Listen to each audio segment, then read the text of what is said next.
Better agriculture better future. नमस्कार, मैं हूं प्रभात और आप मेरे साथ देख रहे हैं नवाद्या एजु। आज के स्टॉक स्पेसिफिक लर्निंग में हम लोग चर्चा करेंगे एक एग्रीकल्चर कंपनी को लेकर के जिसका कारोबार जुड़ा हुआ है गुजरात से और कंपनी का कारोबार जो है खास करके एग्रीकल्चर फील्ड में दर्ज करती है, जहाँ पे कहते हैं कि better agriculture for better future. ये बेसिकली मेरा हैशटैग नहीं था, ये कंपनी ने अपनी हैशटैग बना के रखी थी। पर मैं इस कंपनी की कोई प्रमोशन या स्पॉन्सर नहीं कर रहा हूँ। ये completely for learning purpose stock market में लिस्टेड है, छोटी सी कंपनी है जिसका कारोबार देखा जाए तो प्रोडक्ट रेंज से लेकर के इसके अलग अलग प्रोडक्ट हैं। और इस प्रोडक्ट को लेकर के जो कंपनी का कारोबार है वो कहती है जो एग्रीकल्चर्स इको अर्निंग को लेकर कहती है, इनके प्रोडक्टिविटीज में क्या क्या चीज़ें शामिल है वो जरा समझने की कोशिश कर।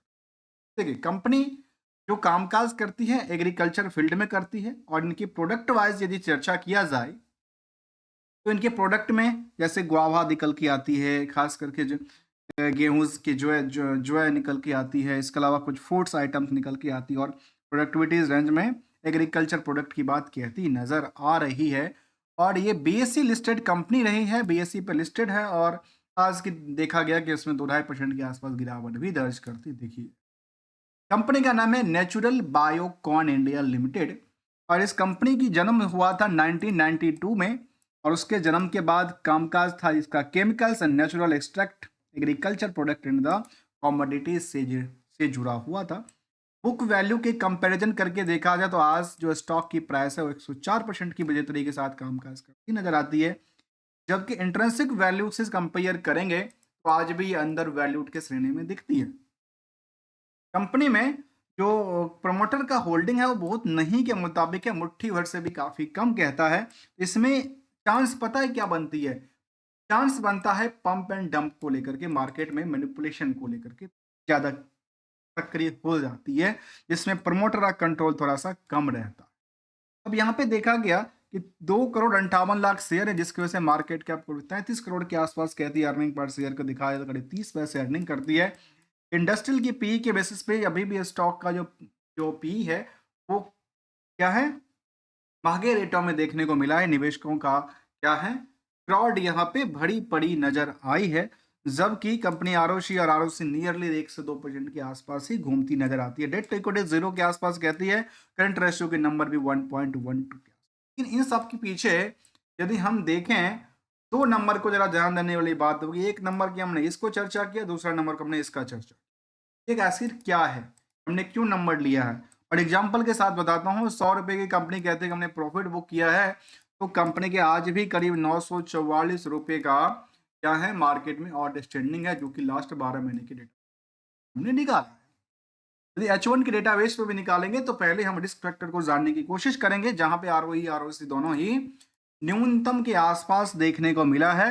और जबकि हायर टू हायर इसकी प्राइस करीब 18 तक गई थी, लोअर साइड में 8 रुपए तक की बॉटम क्रिएट करती नजर आई थी। यदि चार्ट ग्राफ को देखा जाए, जो बीएससी के बेसिस पे चार्ट ग्राफ निकल के आती है, उसी की डेटाबेस की बात किया जाए तो पिछले एक साल में ये न्यूनतम कब था, हायर कौन सा, तो ये देखा गया कि न्यूनतम लेवल इस आसपास में निकल के आई थी, जो कि मार्च के आसपास की रेंज होगी।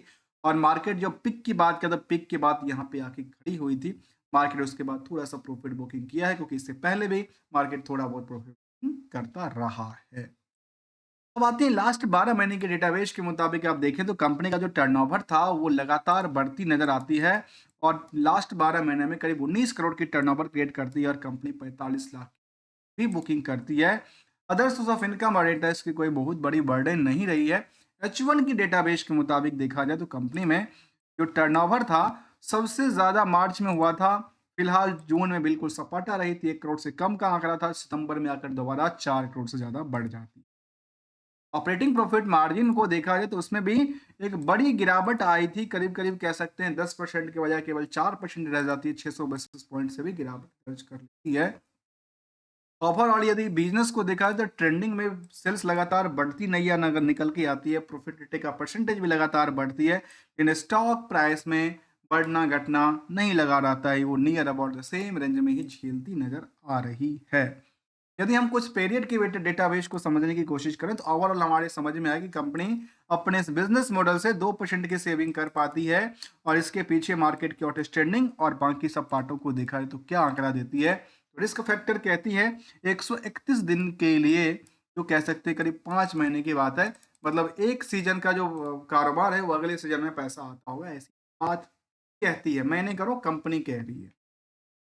बैलेंस बैलेंस शीट के मुताबिक देखा है तो कंपनी के पास जो फंड था, अभी देखा गया कि सितंबर वाले पीरियड में इन्होंने पास फंड में 14 करोड़ की इंक्रीमेंट देखने को मिला।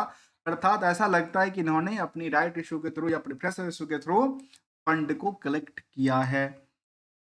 कर्ज कोई भी कर्ज की बात किया जाए तो कर्ज जीरो है, 0/0 की बात कहती है। और कंपनी में जो एसेट्स की बात किया जाए तो वो भी नहीं के मुताबिक है। इसको 1 लाख रुपए की ओनली ऑन एसेट्स है, जिसमें कहूँ वो क्या है, ना कोई फैक्ट्री होगी, ना कोई प्लांट होगा, ना कोई मशीनरी होगी। केबल और केबल शायद मोबाइल, लैपटॉप और कैमरा हो सकता है, जो कि इन्होंने वेबसाइट्स मेंटेन करने के लिए रखा होगा।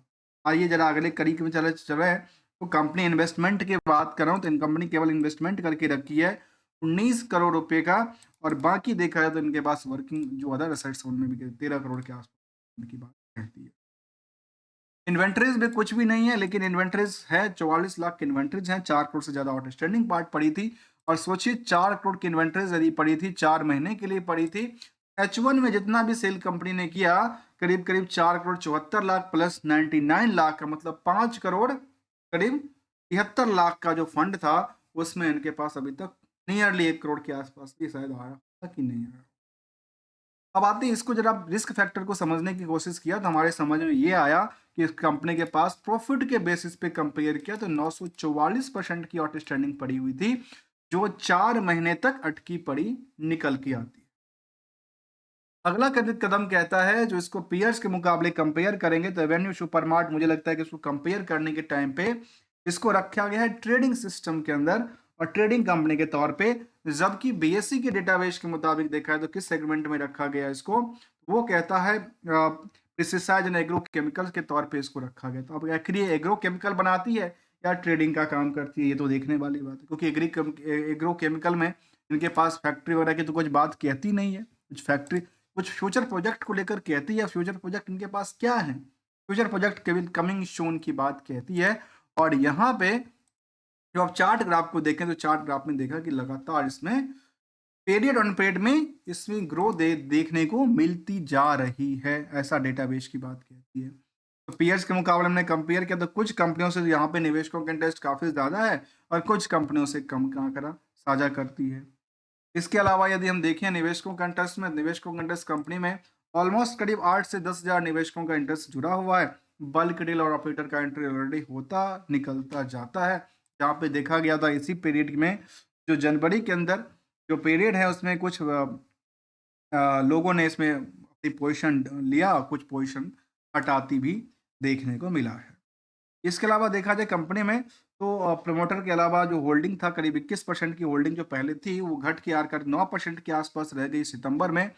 उसके बाद भी क्या है, लगातार बिकवाली की तरफ है, ऑपरेटर का एंट्री है, या मार्केट को केवल मैनिपुलेट करने के लिए चलती जा रही है। आखिर यहाँ पे देखा गया कुछ बड़े नाम तो निकल के आते हैं, काफी सारे निवेशक है जिनके पास 5% से लेकर के और 1% से लेकर के 10% तक की होल्डिंग की बात कहती है। अब या तो ये मैनेजमेंट का टेक ओवर हुआ है या क्या आंकड़ा कहती है, ऐसा यहाँ पे सामने कुछ डॉक्यूमेंट के अंदर लेटेस्ट अपडेट की तरफ देखा जाए तो ऐसा कोई भी आंकड़ा ताजा नहीं दिखती है।